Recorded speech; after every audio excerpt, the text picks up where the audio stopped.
اعوذ باللہ من الشیطان الرجیم، بسم اللہ الرحمن الرحیم۔ مون وظائف چینل کی جانب سے تمام ناظرین کو السلام علیکم۔ میں اپنا چینل مون وظائف کی جانب سے آپ کی خدمت میں ایک نیا وظیفہ لے کر حاضر ہوئی ہوں۔ ناظرین، میں امید کرتی ہوں کہ آپ سب خیریت سے ہوں گے اور اسی طرح ہمیشہ دعا کرتی رہوں گی کہ آپ اسی طرح خیریت و عافیت سے رہیں۔ آج آپ کو میں ایک کنجوسی کی نحوست سناتی ہوں، ایک قصے کی صورت میں، کہ حضرت عیسیٰ علیہ السلام کے آسمان پر اٹھا لیے جانے کے تھوڑے ہی دنوں کے بعد کا واقعہ ہے کہ یمن میں صنعاء شہر سے 2 کوس کی دوری پر ایک باغ تھا جس کا نام دردان تھا۔ اس باغ کا مالک بہت ہی نیک نفس اور سخی آدمی تھا۔ اس کا دستور یہ تھا کہ پھلوں کو توڑنے کے وقت وہ فقیروں اور مسکینوں کو بلاتا اور اعلان کر دیتا کہ جو پھل ہوا سے گر پڑیں یا جو ہماری جھولی سے الگ جا کر گریں وہ سب تم لوگ لے لیا کرو۔ اس طرح اس باغ کا بہت سا پھل فقراء مساکین کو مل جایا کرتا۔ باغ کا مالک مر گیا تو اس کے تینوں بیٹے اس باغ کے مالک ہوئے، مگر یہ تینوں بہت بخیل ہوئے۔ ان لوگوں نے آپس میں طے کر لیا کہ اگر فقیروں اور مسکینوں کو ہم لوگ بلائیں گے تو وہ بہت سے پھل وہ لوگ لے جائیں گے اور ہم لوگوں کے اہل و عیال کی روزی میں تنگی ہو جائے گی۔ چنانچہ ان تینوں بھائیوں نے قسم کھا کر یہ طے کر لیا کہ سورج نکلنے سے قبل ہی چل کر ہم لوگ باغ کا پھل توڑ لیں تاکہ فقراء و مساکین کو خبر ہی نہ ہو۔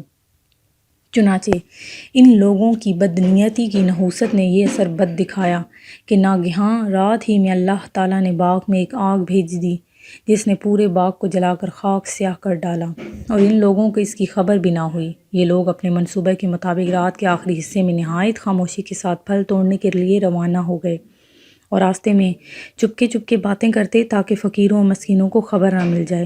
لیکن یہ لوگ جب باغ کے پاس پہنچے تو وہاں جلے ہوئے درختوں کو دیکھ کر حیران رہ گئے۔ چنانچہ ایک بول پڑا کہ ہم لوگ راستہ بھول کر کسی اور جگہ چلے گئے، مگر ان میں سے جو بنسبت دوسرے بھائیوں کی کچھ نیک نفس تھا اس نے کہا کہ ہم راستہ نہیں بھولے بلکہ اللہ تعالیٰ نے ہم لوگوں کو پھلوں سے محروم کر دیا، لہٰذا تم لوگ خدا کی تسبیح پڑھو۔ تو ان سبوں نے یہ پڑھنا شروع کر دیا، یعنی ہمارے رب کے لیے پاکی ہے، ہم لوگ یقیناً ظالم ہیں کہ ہم نے فقراء و مساکین کا حق مار لیا۔ پھر وہ تینوں بھائی ایک دوسرے کو ملامت کرنے لگے اور آخر میں یہ کہنے لگے کہ امید ہے کہ ہمیں ہمارا رب اس سے بہتر بدل دے، ہم اپنے رب کی طرف رغبت لاتے ہیں۔ حضرت عبداللہ بن مسعود نے فرمایا کہ ان لوگوں نے سچے دل سے توبہ کر لی تو اللہ تعالیٰ نے لوگوں کی توبہ قبول فرما لی اور پھر ان لوگوں کو اس کے بدلے ایک دوسرا باغ عطا فرما دیا جس میں بہت زیادہ اور بہت بڑے بڑے پھل آنے لگے۔ اس باغ کا نام حیوان تھا اور اس میں ایک ایک انگور اتنا بڑا ہوتا تھا کہ اس کا ایک خوشہ ایک خچر کا بوجھ ہو جایا کرتا۔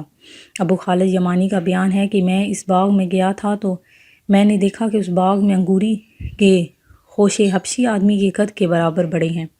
پیارے ساتھیوں اور میری پیاری بہنوں، اس واقعے سے سبق ملتا ہے کہ سخاوت اور نیک نیتی کا اثر مال میں خیر و برکت اور مال کی فراوانی ہے، اور بخیلی و بدنیتی کا ثمرہ مال کی ہلاکت و بربادی ہے۔ اس لیے سخاوت اور نیک نیتی کو اپنا وطیرہ بنا لیں، انشاءاللہ عز و جل اس کی برکتیں آپ پر ظاہر ہونا شروع ہو جائیں گی۔ ویسے بھی بہت سا رزق اللہ نے ہمیں غریبوں کی ہی وجہ سے عطا کر رہا ہوتا ہے، لیکن ہمیں خبر نہیں ہوتی۔ اس سے یہ بھی معلوم ہوا کہ سچی توبہ کر لینے سے اللہ تعالیٰ زائل شدہ نعمت سے بڑی اور بڑھ کر نعمت عطا فرما دیا کرتا ہے۔ اللہ تبارک و تعالیٰ ہمارے اندر غریبوں کی مدد کا جذبہ پیدا فرما دے، آمین۔ ناظرین، میں آج آپ کے لیے ایک خاص وظیفہ لے کر حاضر ہوئی ہوں جو میں نے آپ کے سامنے ایک واقعہ پیش کیا۔ اس میں بہت سی سیکھنے کی باتیں ہیں، سبق ہیں ان لوگوں کے لیے جو لوگ بخیل ہیں، کنجوسی کرتے ہیں، یا جو اپنے مال میں سے غریبوں کو کچھ نہیں دیتے یا صدقات و خیرات نہیں کرتے۔ ان لوگوں کے لیے وعید ہے کہ اللہ تبارک و تعالیٰ کس طرح اپنے مال میں سے اپنا حصہ واپس لے لیتا ہے۔ ناظرین، ہمارا آج کا وظیفہ کچھ یوں ہے کہ آپ نے اللہ تبارک و تعالیٰ کا ایک اسم گرامی ہے، اس کو آپ نے پڑھنا ہے۔ کس طریقے سے پڑھنا ہے اور اس کے کیا برکتیں ہیں، اس کی کیا فضیلتیں ہیں، وہ میں آپ کو بتاؤں گی۔ کہ اللہ تبارک و تعالیٰ کا اسم گرامی ہے السلام۔ یہ وظیفہ کرنے سے آپ کی تمام مشکلات حل ہو جائیں گی۔ اگر آپ کو کوئی لا علاج مرض لاحق ہو چکا ہے، وہ انشاءاللہ عز و جل آپ کا وہ لا علاج مرض ٹھیک ہو جائے گا۔ آپ نے صرف یہ ایک وظیفہ کرنا ہے اس کے کرنے سے آپ اگر کوئی دشمن کا آپ پر خوف ہے تو وہ آپ اس سے بے خوف ہو جائیں گے، اگر کوئی آپ کو دشمن آپ پر بہت زیادہ سختی کر رہا ہے تو وہ دشمن آپ پر مہربان ہو جائے گا۔ تو آپ نے کیا کرنا ہے کہ السلام آپ نے ہر نماز کے بعد 1000 مرتبہ پڑھنا ہے۔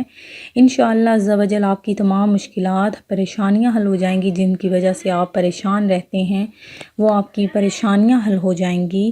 اللہ تبارک و تعالیٰ آپ کو صحت کاملہ عاجلہ نصیب فرمائے گا۔ جو لوگ بیماریوں میں مبتلا ہیں اللہ تبارک و تعالیٰ ان لوگوں کو صحت و کاملہ عاجلہ نصیب فرمائے۔ اس وظیفے کے کرنے سے آپ کا ہر قسم کا مرض دور ہو جائے گا انشاءاللہ عز و جل۔ آپ نے ہر نماز کے بعد السلام 1000 بار پڑھنا ہے۔